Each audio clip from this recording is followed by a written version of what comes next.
Bom dia. Quero saber como vocês estão. Também quero saber se estão gostando das mensagens aqui de promessas. Me deixa aí no comentário, né? A opinião de vocês, eu vou gostar muito. Vou responder se tiver perguntas. E é bom saber, né? Para ver como que está sendo aí a recepção. Bom, ainda estamos falando sobre promessa de perdão, porque se você não está acompanhando desde o início, o primeiro vídeo lá sobre perdão, eu vim trazendo vários versículos de uma vez, e aí no segundo da série, eu optei por falar separado de cada um, para a gente aproveitar mais esse conteúdo, o assunto, porque cada versículo vem numa parte separada ali, né, da Bíblia, em um outro contexto. E quando a gente faz ali um apanhado muito grande, acaba que fica muito generalista, né? E aí a gente está trazendo então aqui o assunto de promessas sobre perdão individualizado, pegando cada contexto para a gente extrair o máximo ali de conhecimento e também de acesso, né, a essa bênção. E se podemos, né, como que se diz, ser beneficiado por essa bênção ali, essa promessa também. Antes de tudo, vamos entregar este momento nas mãos daquele que é o único que pode tudo e é o que nos guia, né, e nos abençoa a cada dia. Vamos falar com o Pai do Céu? Paizinho querido, graças te dou, porque até aqui o Senhor nos ajudou. Te agradeço porque tu és bom e sempre nos ouve. Te agradeço, Senhor, porque tu já fizeste tudo ao nosso favor. Tu criou esse mundo maravilhoso, criou todas as coisas, nos criou com tanto amor, nos criou a tua imagem e semelhança. E só isso, por si só, já é motivo de gratidão. Agora, além disso, o Senhor veio criando tantas coisas e dando-nos possibilidades também de sermos tão criativos como o Senhor, porque fomos feitos a tua imagem e semelhança. Além disso, o Senhor ainda, através da instrução do Espírito Santo aos homens, nos deixou a Bíblia, que é um manual, e nela tem quase 8.000 promessas. Algumas já foram passadas, que eram para povos antigos naquela época, mas muitas estão atuais. Valeu para a época que foi escrita e vale para agora. E nós podemos acessá-la. Basta darmos a contrapartida. O que eu preciso fazer para acessar essa promessa? Então, Paizinho, ilumina a nossa mente, que o Teu Espírito possa neste momento fazer todo o download necessário de sabedoria na minha mente, para que meus lábios possam falar somente aquilo que o Senhor quer nos falar através desse versículo que eu vou ler agora.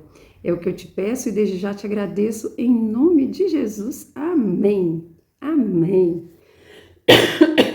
Ainda estou tossindo um pouquinho, sarando ainda de uma gripe forte que eu tive.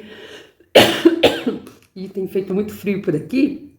Então, quando dá de manhã assim, vem mesmo tosse, espirro. Vamos fazer a respiração. Puxa bem fundo. Pelo nariz, solta.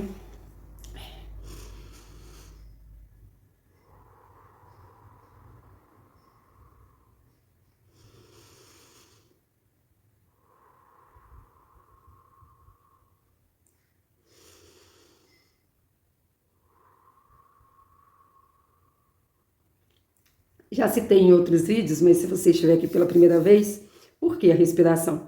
Porque quando a gente respira dessa forma, a gente oxigena melhor o cérebro e aí a gente tem uma amplitude ali, né, na nossa capacidade de assimilar as coisas. Então, eu sugiro que você faça isso quando for ler a palavra de Deus, não só a palavra de Deus, qualquer livro que você for ler, que você precisa absorver aquele conhecimento. É importante fazer isso em provas de concurso, prova de escola, né?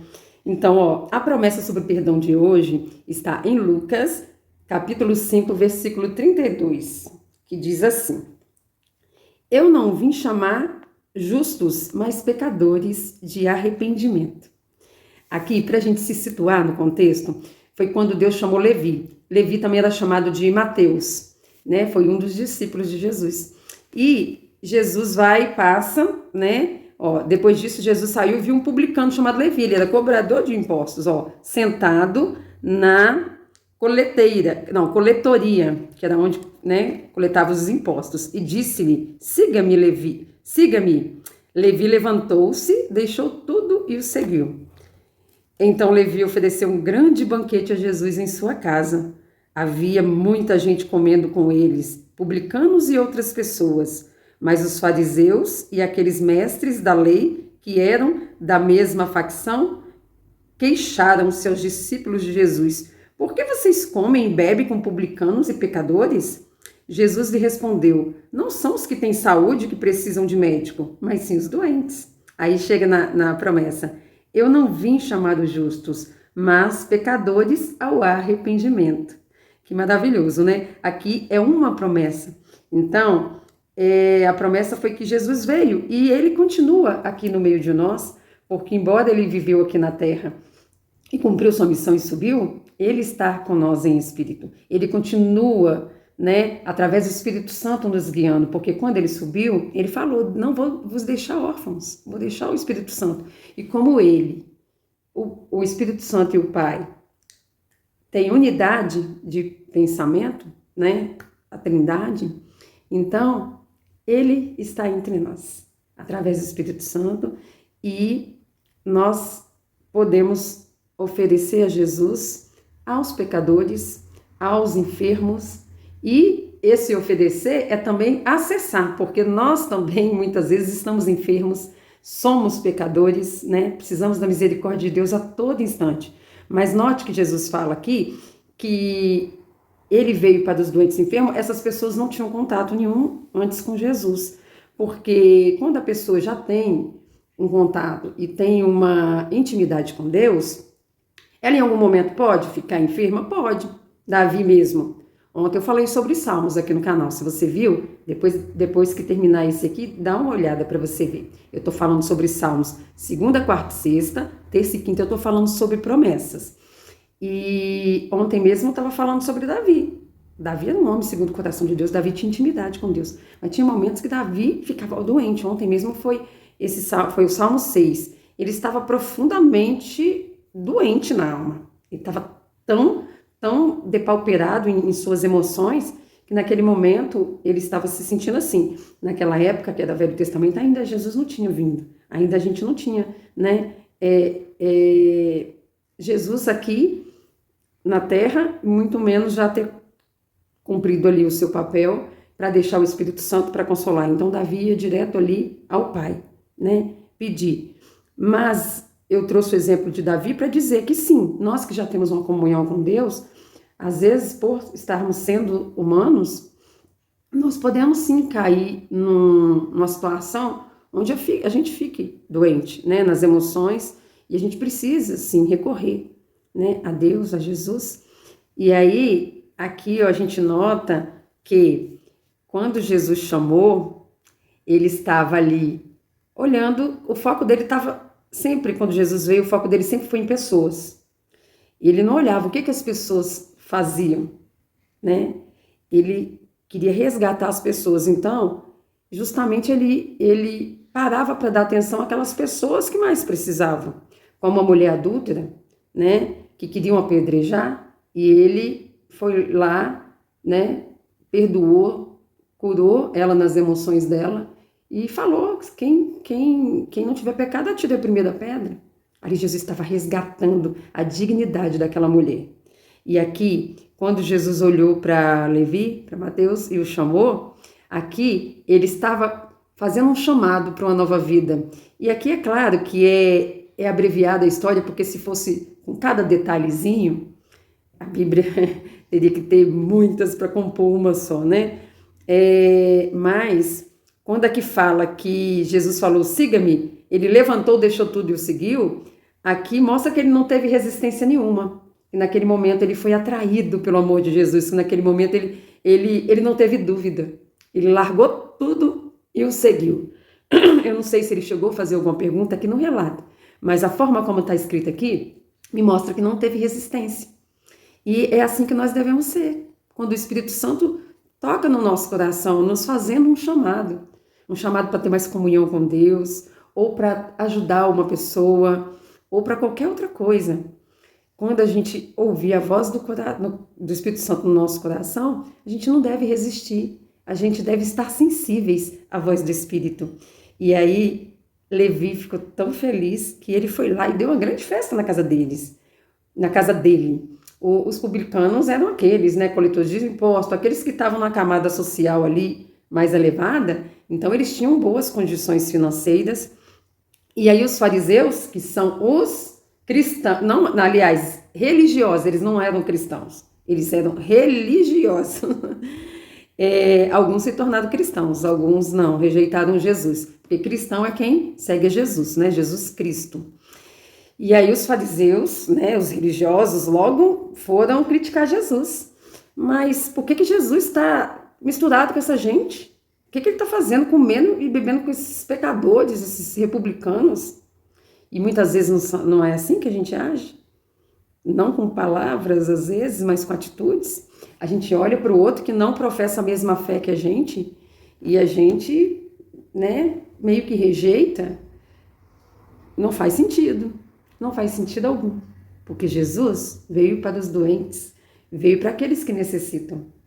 E se nós servimos a Jesus, nós também devemos ter essa mesma visão, ter essa mesma concepção. Nós devemos amar a todos. Jesus não fez acepção nenhuma de pessoas. Pelo contrário, ele combatia a religiosidade. Ele combatia, assim, duramente. Então, muitas vezes, a gente, sem perceber, está excluindo as pessoas porque elas não têm a mesma fé que a gente tem, não é da mesma religião que a gente, e não é assim. No céu não tem religião. No céu não tem religião. A única exigência de Deus para que acessamos o céu é aceitar Jesus como o único suficiente Salvador das nossas vidas. E é cumprir os mandamentos. Amar a Deus sobre todas as coisas e o próximo como a nós mesmos. E aí, quando a gente busca Deus em primeiro lugar na nossa vida, todas as demais coisas nos serão acrescentadas. Olha que maravilhoso. Então, aqui eu falei que Jesus, ele mantinha o foco nas pessoas. E assim também a gente deve manter o foco nas pessoas, reconhecendo que é um ser humano que Deus criou, que necessita do amor de Deus. Às vezes tem tanta gente sofrendo que precisa de um abraço, que às vezes um abraço vai resgatar aquela pessoa. Porque Jesus, ele não veio para o filho mais velho, ele veio para o filho pródigo, aquele que foi, se perdeu e precisava ser resgatado. Jesus não veio para aquele rebanho agregado de ovelhas, ele veio para a ovelha desgarrada, aquela que se perdeu, que o pastor foi lá atrás, deixou as 99 no aprisco, foi lá atrás daquela uma que se perdeu. Com todo amor, a resgatou, cuidou as feridas e colocou ela no aprisco junto com os outros. Então, que a gente no dia de hoje não só acesse essa promessa de estar aos pés de Jesus, né? Quando estamos necessitados, doentes, quando pecamos e nos arrependemos e pedimos perdão ao Pai em nome de Jesus, mas que a gente também possa transmitir Jesus aos necessitados, aos feridos, aqueles que já não têm esperança nenhuma de vida, não é mesmo? E aí, quando Jesus chamou aqui Mateus, que ele se prontificou e foi, primeira coisa que a gente aprende, o foco dele estava em pessoas. Depois, ele fazia um chamado a essas pessoas para uma nova vida. A vida de Mateus se transformou, ele deixou de ser cobrador de impostos para ser um discípulo de Jesus, para espalhar boas novas, para resgatar pessoas. E aí, Jesus estava chamando ele para um ministério guiado por Deus, porque ali ele já não tinha mais certezas. Em que sentido? Porque ele tinha um trabalho, cobrava impostos, então ele já sabia tudo o que ia acontecer durante o dia. Quando Jesus o chama que ele vai, aqui o controle já não está mais na mão dele, está nas mãos de Deus. Por isso, um ministério guiado por Deus. Que maravilhoso, né? Que no dia de hoje a gente possa entender essa promessa com mais profundidade. Desculpa, gente. Que a gente possa levar esse Jesus a todos aqueles que necessitam. Que a gente possa levar essa promessa para as pessoas que necessitam, para que elas possam acessá-la, para que elas possam aceitar esse Jesus, chamar esse Jesus. Aqui quando ele vai lá e dá um banquete, nada mais do que relacionamento de qualidade, que a gente tanto tem falado aqui. Eu digo a gente porque a Magda está falando no canal dela. Se é a primeira vez que você está aqui, e se você não conhece a Magda, ela é a responsável por hoje eu estar aqui trazendo uma mensagem aqui no YouTube.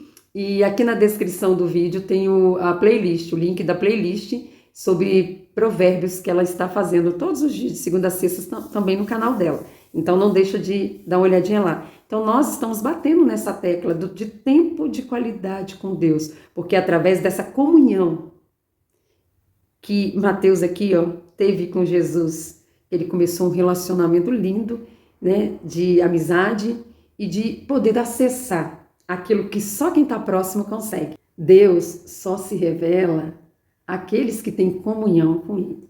Então, hoje eu te chamo para ter essa comunhão com Deus.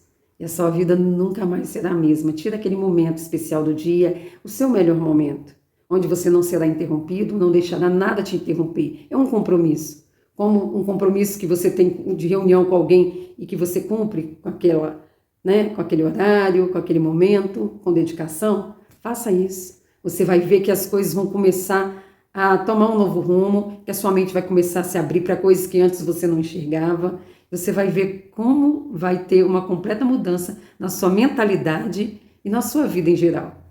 Mas você precisa também saber que resistências vão se levantar quando você começar a fazer isso. Porque o espírito do mal não quer que a gente tenha essa comunhão com Deus, né? Essa comunhão com Deus nos traz estabilidade emocional. Então, resistências irão se levantar, mas se mantenha firme, porque Deus é fiel e justo. Ele irá suprir todas as suas necessidades e irá estar de mãos dadas com você, tá bom? Eu espero que essa mensagem tenha falado profundamente ao seu coração, como falou o meu, e vejo vocês amanhã para falar mais de Salmos. Até lá!